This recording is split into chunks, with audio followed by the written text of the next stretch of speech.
unlike many other things out there, and what you'll find, what you've probably found, Thomas, correct me if I'm wrong, or let me know. You've probably found as more and more as you look into Genius, it is way more novel than you thought. Is that right?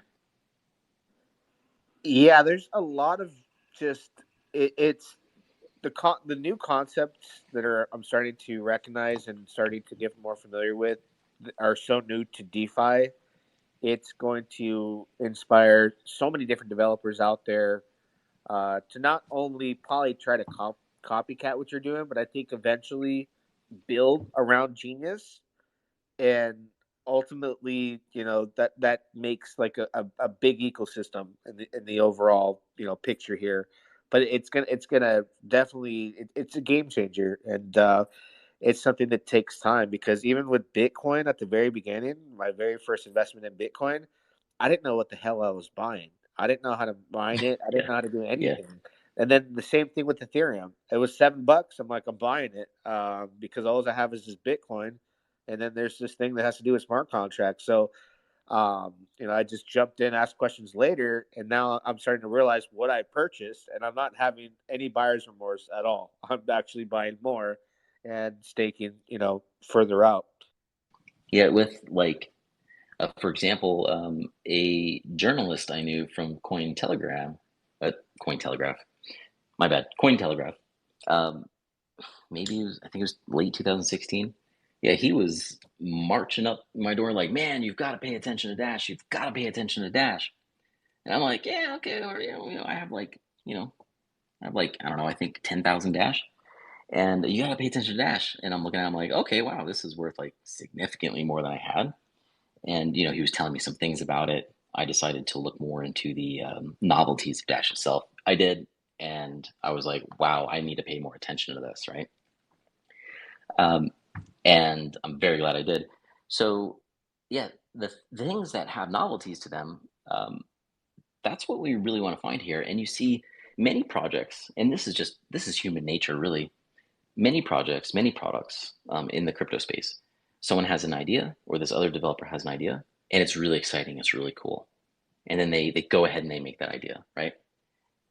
When it comes to Genius, these were ideas that didn't get implemented once they were thought of. These are ideas that, oh, that is insanely exciting.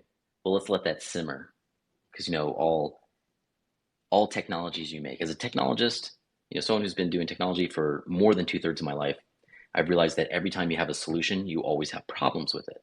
I mean, maybe not always, um, but a well thought out solution where the problems that it introduces, are also thought about. Um, is really a good thing. And this is why we have so software with so many bugs really in it, and then less bugs and new features and more bugs. Genius was a very well thought out plan and game theory, and the ideas, all of the ideas behind it, simmered for anywhere between 2 to 5 years. And so one of the biggest innovations. I mean, there's so many really big innovations in Genius that technologically are not in anything you'll find in crypto land. But one of the top innovations is the stability pool, is what I'll call Genius debt. Now, now in the traditional world, so Genius has something called Genius debt.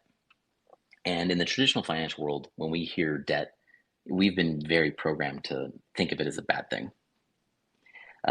Unless you're like a business and that is your business. But debt in the Genius system is different. And what it turns out to be is, you read about the rules of creating a miner, and you find out, okay, I can only create a miner with Genius. Well, that's not 100% of the story. 100% of the story is you can create a Genius miner. You can only create it with Genius or Genius debt. So the Genius token itself has normal ERC-20 rules, and then Genius debt has different rules. So you see, like, no matter what token you have in like the Ethereum world or whatever, it's got rules that go by a standard, right? It's standard, and maybe there's some different innovations with like your function of staking or your function of mining, or your function of transferring, because we decide, what, we'll take 5% of what you transfer and give it to a treasury account to try to do human things with it to make it more flexible than it really is because it's not that flexible.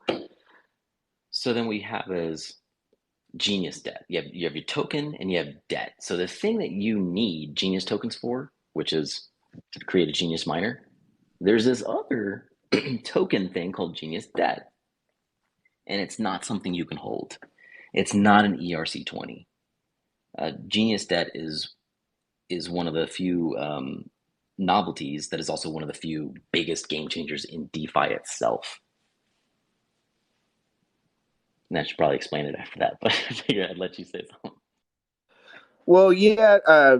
If you can jump in, how you would use it, though. I mean, it's about going in there and finding an opportunity to, go in with BNB or BUSD, I believe, right?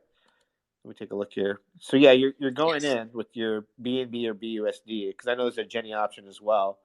So I guess what a person would want to know is, you're talking about the debt and whatnot. How are they going to implement this and find a cheaper value Yeah, versus right. what's on the market? Yeah, like why would anybody care about Genius debt when there's Genius token, right? Like, don't give me more things to think about. Well, some people might. It's very overwhelming, the crypto world, right? There's so much stuff, and most of it is a waste of your time. Um, so yeah, how would someone use Genius debt? Um, well, two ways. One is when you make your Genius miner, the Genius contract itself will also incentivize you to deposit collateral to make a miner instead.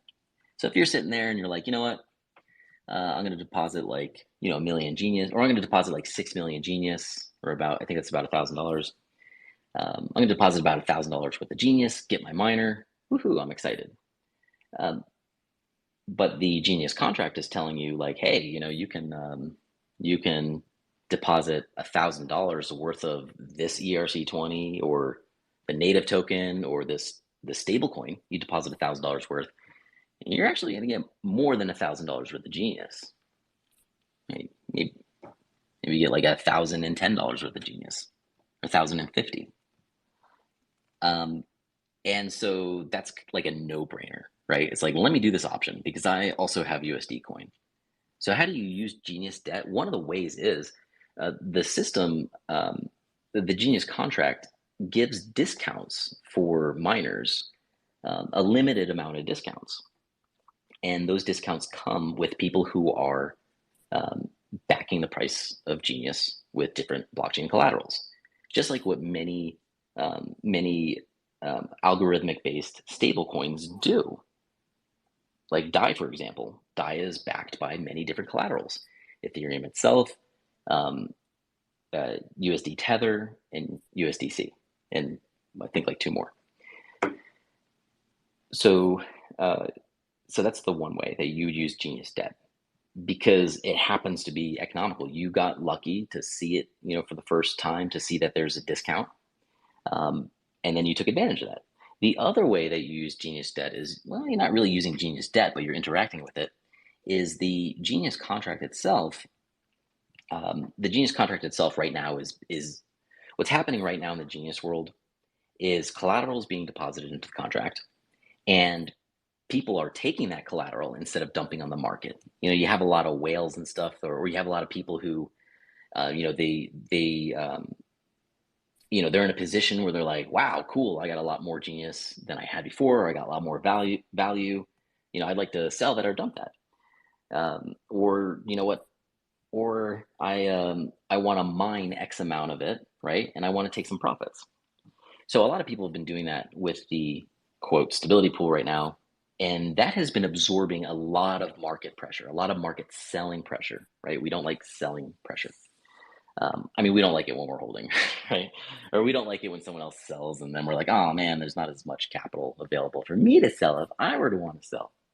So the Genius debt, the second utility of that itself is it gives people out in the public a way to redeem Genius.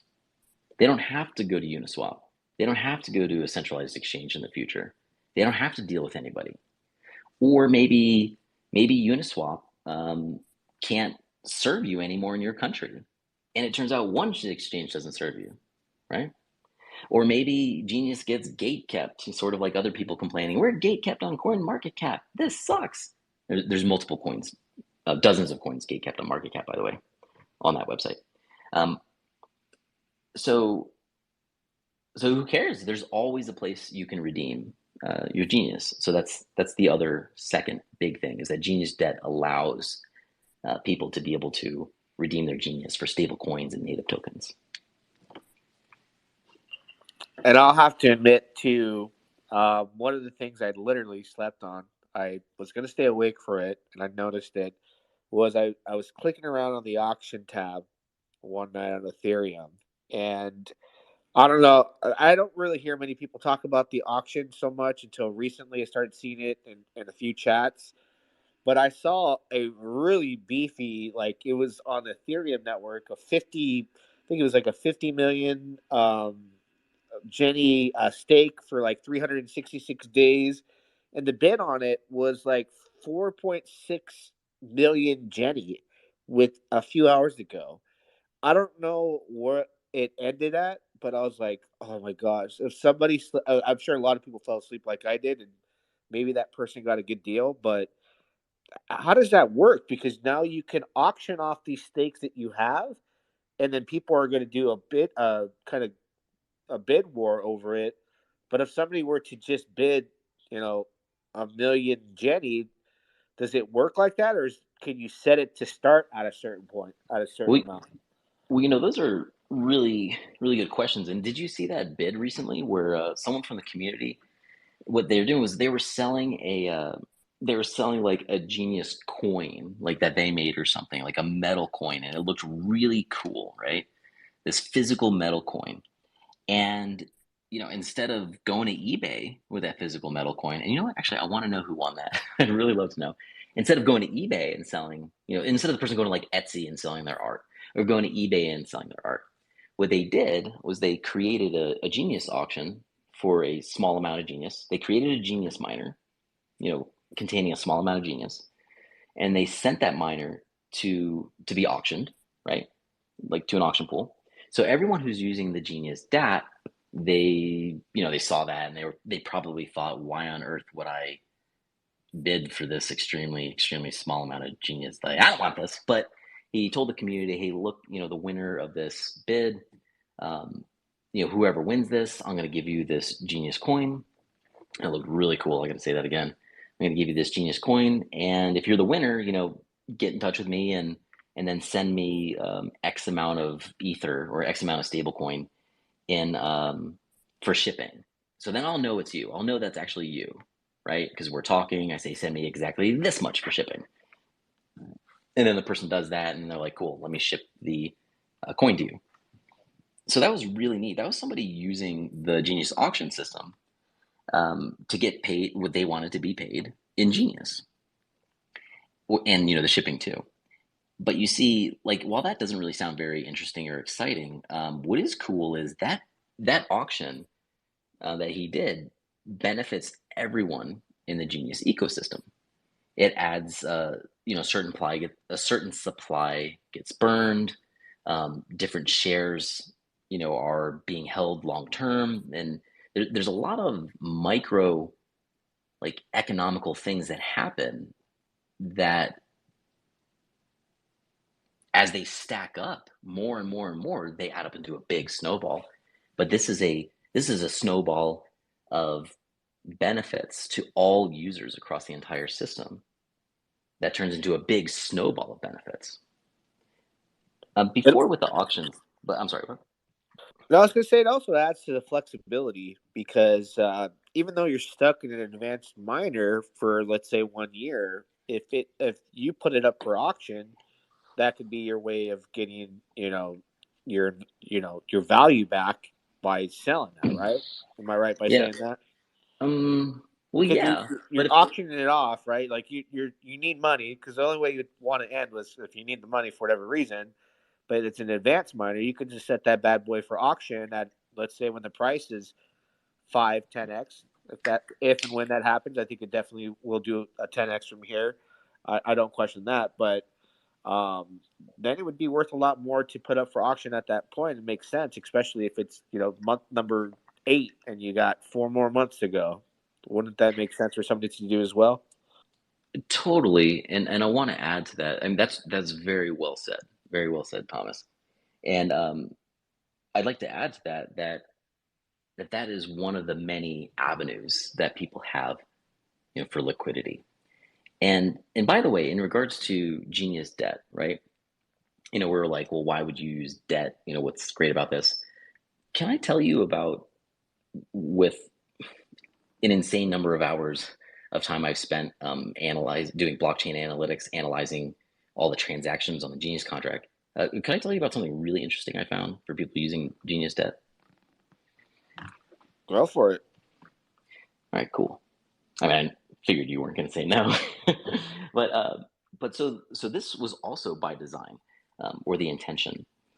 So what I saw, and I was so delighted to see this, is that there was a time where if you redeemed your Genius directly to the Genius contract, you were getting much more USDC, or sorry, DAI, actually, you're getting more value than if you were to sell it on the open market. So I saw multiple times where people who noticed that, um, I'm going to use some easy numbers for this example, by the way. So none of these numbers are true numbers, but it's just an example.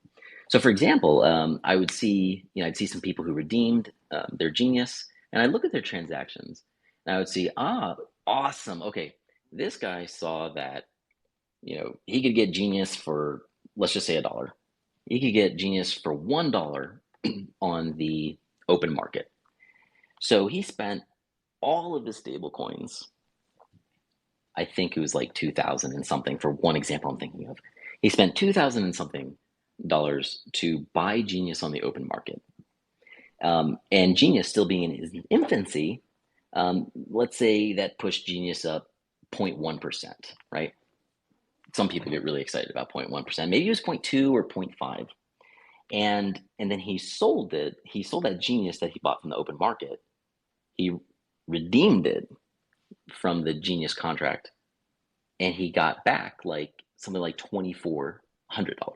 So from 2000 to 2,400. Now this was all that person could do. And then other transactions later, someone redeemed, maybe I would see like someone redeem their Genius and get like $500 worth of Genius, and they're happy.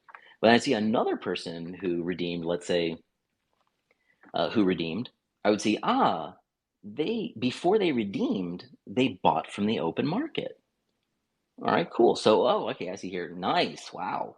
This person, so in a time of less than 1 minute, this person, I don't remember the exact figures, but they bought like as much as they could because, the amount of redeeming, the amount of collateral left in the pool at the time was less.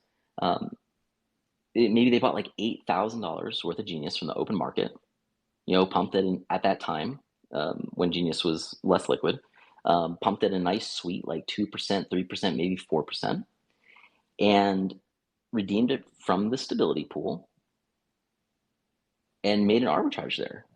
Made maybe like $1,000, 12.5%, and also pumped the price like 4%. So Wow. that was the design intention of Genius to do that. And I was very delighted to see it happening many times. Some people, they just wanted to redeem it anyways. They're like, cool, I was going to sell that anyways, but I'm getting more here. Great, let me do that. And and what people don't realize is the more people do this and find these opportunities, right? The more eventually what's going to happen in an end game is that eventually what's going to happen is like today, the only way you can get Zen, right, is from somebody who they claimed their Zen, after they waited whoever knows how long. Some people waited, like 100 days, and then it finally got minted, right? And then they sell it on the open market if that was their plan. So eventually, Genius is going to turn into that, where the only Genius you're going to be able to get is the stuff that was minted that day. Because the reason why I say that that's an end game that I see is extremely probable is because the more people deposit collateral to the Genius contract, to get a nice deal, or because let's say, when you're a whale, it's a big problem when you're getting early into a crypto. When you get in early, you're just like, man, I believe in this so much. I would put down 200 grand for this. I believe in this so much. I don't need to believe in the development team because it's a finished product. Man, dude, I'd put 500,000 or I'd put 1 million.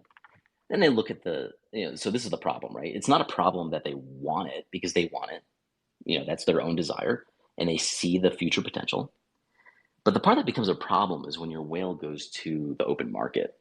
And okay, so if you're a whale and you find something new, you want to get it. You don't want to wait until later. So a lot of whales, they find themselves buying tiny, tiny amounts all the time, because they're like, damn, if I wanted to buy this and get it over with and get my time done, I'll just buy 200 grand on the market. But I'm going to push the price so insanely high that I'm not even going to get, quote, $200,000 worth of Genius. So this is a huge problem that Genius debt solves, that even traditional finance doesn't solve.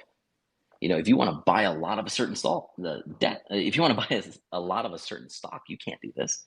If you want to buy a lot of a certain early crypto or even late crypto, you can't do it. If you're Michael Saylor and you want to put X about $1 billion into Bitcoin, you're gonna have to talk shit about it for a few years before you get the other rich people who are following you interested, and yeah, anyways, let me slow down a little bit. So here you can put down 200 grand to get Genius as a whale and not push the price like 2x in one instance. Everybody loves that, right? Everybody would love that. It's actually a bad problem. It keeps whales out of cryptos early. And if you're a whale and you're fired up to get something, maybe in 1 week you end up pumping the price because you put 100 grand into it over a week, but you really wanted to put like 1 million. That's a huge opportunity lost for everyone in the system. When that whale then, a month later is like, oh, cool, check out these NFTs that I really like. Then they get into that. I'm not saying prevent them from the other opportunity. I'm saying innovation happens everywhere. So this is exciting. This is cool. And Genius Debt has so many different facets from it that a lot of technologists and blockchain enthusiasts are going to find it extremely interesting. Sounds like swing traders out there, if they find out about this, are going to love that too, with that arbitrage opportunity you were just explaining about. Yeah, you would think that Genius is only for people who want to save their value over time. But no, it's also a system for Genius has 3 users. It has the people who want to save, and what you're saying here, people who swing trade. Like if you swing trade, like you're going to want to pay attention to this. And it's also for miners and block validators, by the way, because if you're the first person to do something, you get Genius reward to do it. You see, there's a lot of ways to make money here in the short term and the long term. And it looks like for me, I'm looking at an opportunity to do the swing trading, to make more, to put into long-term positions as well. Because then ultimately it just becomes free Genius, making your money work for you by using what you created through the stability pool to have that opportunity to do that. Where it's these new concepts, like I'm saying, it's hard to absorb because a lot of these ideas are brand spanking new. So You're never going to absorb it, just by reading the white paper once. It's something that you'll absorb it little by little, and you'll absorb a lot when you actually jump in and use it. But you're right. There's a lot to it. There's a lot of really good things to it. you got to experience it, because once a swing trader comes into the chat and goes, "Bro, I just made such 20%, 10% off doing this through the stability pool, and this is what I did," people are going to go, DM me, how did you do that? And it just brings more volume. It brings more No, attention. And totally. then a lot of those users might even end up buying and staking long-term. And it's just so many different ways that'll help the project versus where sometimes swing trading on projects is like their worst nightmare. People hate it. It keeps it from continuing to go up because people are swing trading it. Um, I even saw project recently that was like, wow, like how Well, could we have prevented this? and besides that, like you're right, like when you really do just gotta experiment with things that you want to learn about instead of sitting in front of a book and sitting in front of a white paper for a long time. Like long ago, I'm sure you saw a piece of this long ago when when I first got into Bitcoin mining and then it first started making sense. Um, I was explaining it to a lot of people, and I may as well, while I was explaining it to people, I may as well have just been a monkey, like screaming and like smacking the table. They didn't understand me. Like a lot of people didn't understand me. This was very early 2011.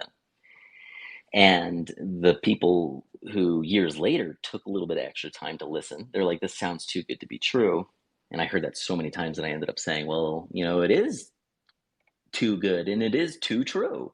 Like, I don't know how else to say it. But you mentioned the swing traders who end up saying, damn, I just made this amount of money. And other people are like, okay, like we're all trying to make that kind of money. What happened? So when I was mining, for Bitcoin, um, that was like I mean, that was like that was more than 12 years ago.